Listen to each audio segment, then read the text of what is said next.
প্রিয় ছাত্রছাত্রী, যারা west Bengal council of higher secondary এডুকেশনের একাদশ শ্রেণীতে অধ্যয়ন করছো, তাদের 13ই সেপ্টেম্বর থেকে ফার্স্ট সেমিস্টার পরীক্ষা শুরু হবে।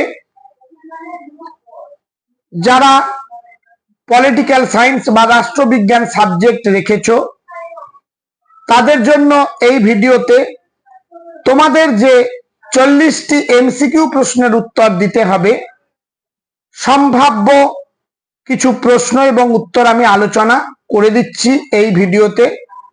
তাই স্কিপ না করে প্রথম থেকে শেষ পর্যন্ত দেখতে ও শুনতে থাকো।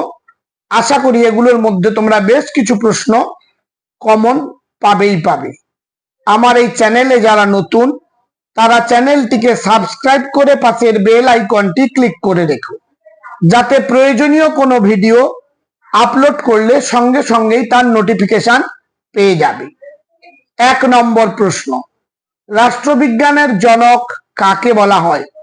উত্তর হলো অ্যারিস্টটল। পলিটিক্স গ্রন্থের রচয়িতা কে? অ্যারিস্টটল। রাজনীতি বলতে মূল্যের কর্তৃত্বমূলক বন্টনকে বোঝাতে চেয়েছেন ডেভিড স্টোন। রাষ্ট্রবিজ্ঞান হলো এমন একটি শাস্ত্র যা রাষ্ট্রকে নিয়ে আলোচনা করে। অভিমতটি কার? উত্তর হলো অধ্যাপক গার্নার। রাষ্ট্রবিজ্ঞানের সূচনা ও সমাপ্তি রাষ্ট্রকে নিয়ে, বলেছেন গার্নার। রাষ্ট্রবিজ্ঞান সমাজের প্রভাব ও প্রভাবশালীদের নিয়ে আলোচনা করে, একথা বলেন লাসওয়েল। রাষ্ট্রবিজ্ঞানকে প্রগতিশীল বিজ্ঞান বলেছেন লর্ড ব্রাইস। রিপাবলিক গ্রন্থের রচয়িতা প্লেটো। অর্থশাস্ত্র গ্রন্থটি রচনা করেন কৌটিল্য বা চাণক্য। নবজাগরণের সন্তান নামে পরিচিত ম্যাকিয়াভেলি। রাজনৈতিক মানুষ এর ধারণাটির জন্ম দেন ম্যাকিয়াভেলি। আধুনিক রাষ্ট্রচিন্তার জনক ম্যাকিয়াভেলি। প্যারিসে আন্তর্জাতিক রাষ্ট্রবিজ্ঞান সম্মেলন অনুষ্ঠিত হয়েছিল 1948 খ্রিস্টাব্দে। মার্কিন রাষ্ট্রবিজ্ঞান সংঘ প্রতিষ্ঠিত হয়েছিল 1903 খ্রিস্টাব্দে। আচরণবাদের বৌদ্ধিক ধর্মপিতা বলা হয় কাকে? চার্লস মেরিয়ামকে। আচরণবাদকে একটি তাত্ত্বিক বিপ্লব বলে চিহ্নিত করেছেন ডেভিড স্টোন। পরবর্তী প্রশ্ন, অ্যারিস্টটলকে প্রথম রাজনীতি বিজ্ঞানী বলেছেন ম্যাক্সি।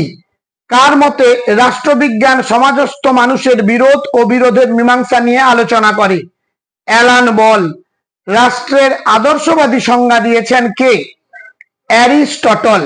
সম্মিলিত জাতিপুঞ্জ হলো একটি রাষ্ট্র সংঘ। রাষ্ট্র শ্রেণী শোষণের যন্ত্র কে বলেছেন? Karl Marx. রাষ্ট্রের একটি প্রধান বৈশিষ্ট্য হলো সার্বভৌমত্ব। রাজনৈতিক চেতনা সম্পন্ন জনসমাজকে কি বলে? জাতীয় জনসমাজ। বৃহদায়তন রাষ্ট্রের কথা কে বলেন? টিউটনরা। রাষ্ট্রের সর্বাধিক গ্রহণযোগ্য সংজ্ঞা দিয়েছেন কে?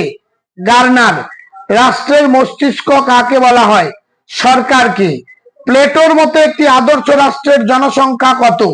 5000 থেকে 10,000।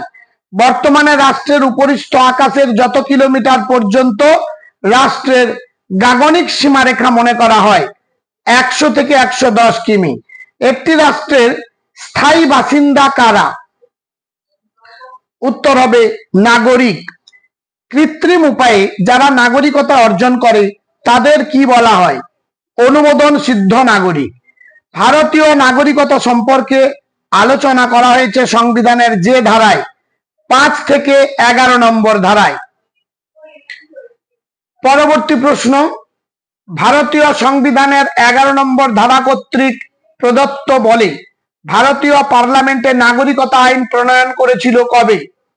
1955 সালে। বিদেশিরা যে অধিকারটি ভোগ করতে পারে না, রাজনৈতিক অধিকার। ভারতীয় নাগরিকতা লাভের জন্য আবেদনকারীকে অন্তত কত বছর ভারতে বসবাস করতে হবে? 10 বছর। সংবিধানকে রাষ্ট্রের মৌলিক আইন বলে বর্ণনা করেছেন কুলি। সংবিধান বলতে মূল রাজনৈতিক প্রতিষ্ঠান ব্যবস্থাকে বোঝাতে চেয়েছেন ফাইনাল। অলিখিত সংবিধান রয়েছে যে দেশে ব্রিটেন। দুষ্পরিবর্তনীয় সংবিধান রয়েছে যে দেশে? মার্কিন যুক্তরাষ্ট্র। লিখিত ও অলিখিত সংবিধানের মধ্যে পার্থক্য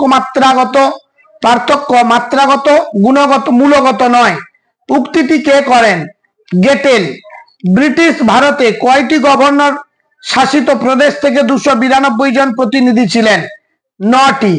দ্বিনাগরিকত্ব দেখা যায় কোথায়? আমেরিকায়। রাজ্যসভায় সভাপতিত্ব করেন কে?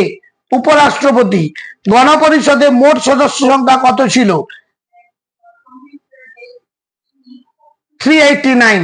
গণপরিষদের স্থায়ী সভাপতি কে ছিলেন? ডক্টর রাজেন্দ্র প্রসাদ। গণপরিষদের অস্থায়ী সভাপতি কে ছিলেন? সচ্চিদানন্দ সিংহ। ব্রিটেনে পার্লামেন্ট আইন রচিত হয়েছিল কত সালে? 1707। ভারতীয় সংবিধানের উদ্দেশ্য সমূহ সংক্রান্ত প্রস্তাব কে উত্থাপন করেন? জওহরলাল নেহেরু। ভারতীয় সংবিধানের জনক কাকে বলা হয়? বি আর আম্বেদকর।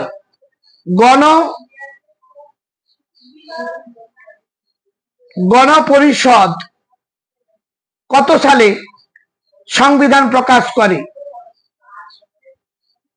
প্রশ্নটা হবে গণপরিষদে কবে সংবিধান গৃহীত হয়? 1946 সালের 9 ডিসেম্বর। ভারতীয় সংবিধান কার্যকর হয়েছিল কত সালে? 1950 সালের 26 জানুয়ারি। গণপরিষদকে আইনজীবীদের স্বর্গ বলে বর্ণনা করেছেন কে? বি শিবরাও। গণপরিষদের সংবিধান কবে গৃহীত হয়? 1949 সালের 26 নভেম্বর। যে দিনটি সাধারণতন্ত্র দিবস বা প্রজাতন্ত্র দিবস হিসেবে পালিত হয়? উত্তর হলো 26 জানুয়ারি। বর্তমানে সংবিধানে কয়টি ধারা ও কয়টি তফসিল আছে? 470টি ধারা ও 12টি তফসিল আছে। ভারতকে একটি সার্বভৌম সমাজতান্ত্রিক ধর্মনিরপেক্ষ গণতান্ত্রিক সাধারণতন্ত্র বলে ঘোষণা করা হয় যে সংবিধানে? 42তম সংশোধনে। ভারতীয় সংবিধানে কত নম্বর ধারায় 11টি মৌলিক কর্তব্য পালনের কথা বলা হয়েছে? 51 ক। ভারতীয় সংবিধানে সাম্যের অধিকার স্বীকৃতি লাভ করেছে যে ধারায়? 14 থেকে 18 নম্বর ধারায়। ভারতীয় সংবিধানে স্বাধীনতার অধিকারকে স্বীকৃতি দেওয়া হয়েছে কত নম্বর ধারায়? 19 থেকে 22 নম্বর ধারায়। এই প্রশ্নগুলো তোমরা পড়ে যাও বা দেখে যাও। আশা করি এগুলোর মধ্যে বহু সংখ্যক প্রশ্ন তোমরা পরীক্ষায় পাবে। আর সবশেষে চ্যানেলটি সাবস্ক্রাইব করো যদি প্রয়োজন মনে হয়। দেখা হবে পরবর্তী ভিডিওতে।